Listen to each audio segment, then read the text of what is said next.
அன்பு நண்பர்களே, அனைவருக்கும் அன்னை சமையல் உமாவின் அன்பான வணக்கங்கள். இன்னைக்கு அன்னை சமையலில் பார்க்க போகிறது சூப்பரான பிரேக்ஃபாஸ்ட் ரெசிபிங்க. ரவா இட்லி. கடாயில் தேவையான அளவு எண்ணெய், 1 டீஸ்பூன் கடுகு,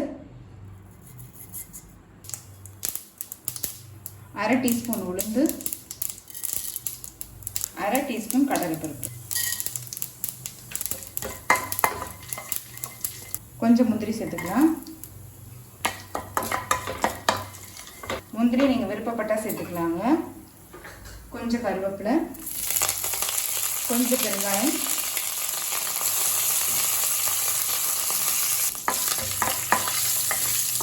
பொடியாக நறுக்குன ஒரு பச்சை மிளகாய், கொஞ்சம் துருவின இஞ்சி சேர்த்துக்கலாங்க. இஞ்சி துருவி போட்டிங்கன்னா ஈவனாக இருக்கும். 1/2 கப் ரவை இது கூடவே சேர்த்துக்கலாங்க. இப்போ ரவையை நல்லா வாசனை வர வரைக்கும் வறுத்துக்கலாம்.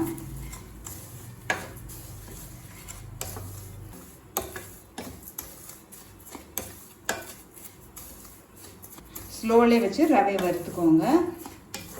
ஏற்கனவே ரோஸ்டடாக இருந்தால் கூட ஒரு தடவை வறுத்துக்கோங்க. இப்போ ரவையை நல்லா வாசனை வர வரைக்கும் வறுத்தாச்சுங்க. இப்போ இது கொஞ்சம் நேரம் ஆறட்டும். இப்போ ரவையை பவுலுக்கு மாற்றி வச்சுட்டேங்க. தயிரை இது மாதிரி அடித்து வச்சுக்கோங்க. இப்போ இது கூடவே 1 கப் தயிர் சேர்த்துக்கலாங்க.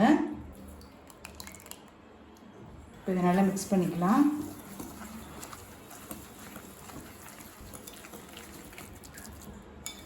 தேவையான அளவு உப்பு, 1/2 கப் தண்ணி சேர்த்துக்கலாம். அது தயிர் இல்லைங்க, தண்ணி தான் நான் சேர்க்குறேன்.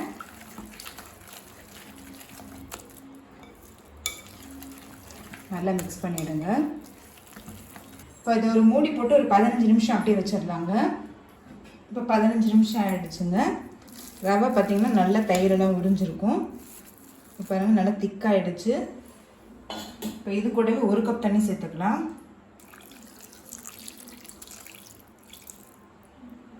இதில் நீங்கள் விருப்பப்பட்டீங்கன்னா துருவின கேரட் கூட சேர்த்துக்கலாங்க. இது கன்சிஸ்டன்சி பார்த்திங்கன்னா இட்லி பேட்டருக்கு இருக்கணும். அதனால் அந்த அளவுக்கு தண்ணி சேர்த்துக்கோங்க. இப்போ 1/2 டீஸ்பூன் பேக்கிங் சோடாவை தண்ணியில் கரைச்சி சேர்த்துக்கலாங்க. கொஞ்சம் கொத்தமல்லி நல்லா மிக்ஸ் பண்ணிக்கலாம். பேக்கிங் சோடா இல்லைன்னா இட்லி ஹார்டாக இருக்குங்க. நான் ட்ரை பண்ணி பார்த்துட்டேன். அதனால் பேக்கிங் சோடா போட்டுக்கோங்க. கன்சிஸ்டன்சி பார்த்திங்கன்னா நமக்கு இட்லி மாவு எப்படி இருக்கும் அதே மாதிரி தான். இப்போ நம்ம இட்லி ஊற்ற ஆரம்பிச்சிடலாம். நீங்கள் விருப்பப்பட்டிங்கன்னா அடியில் முந்திரி கூட வச்சு இது மாதிரி பண்ணலாம். இப்போ மேலே நமக்கு வரும்போது பார்க்குறதுக்கு அழகாக இருக்கும். இப்போ இட்லி தட்டில் ஊற்றிடலாங்க. 3/4 ஊற்றுங்க போதும்.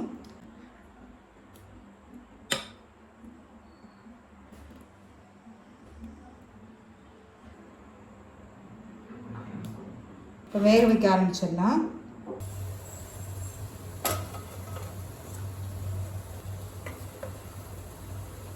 இப்போ மூடி போட்டு 10 நிமிஷம் வச்சிடலாங்க.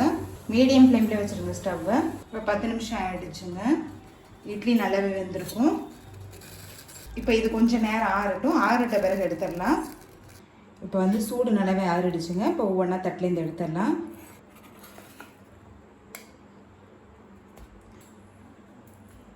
இப்போ ரவா இட்லி ரெடி ஆகிடுச்சுங்க. சட்னி கூட வச்சு சர்வ் பண்ணிடலாம்.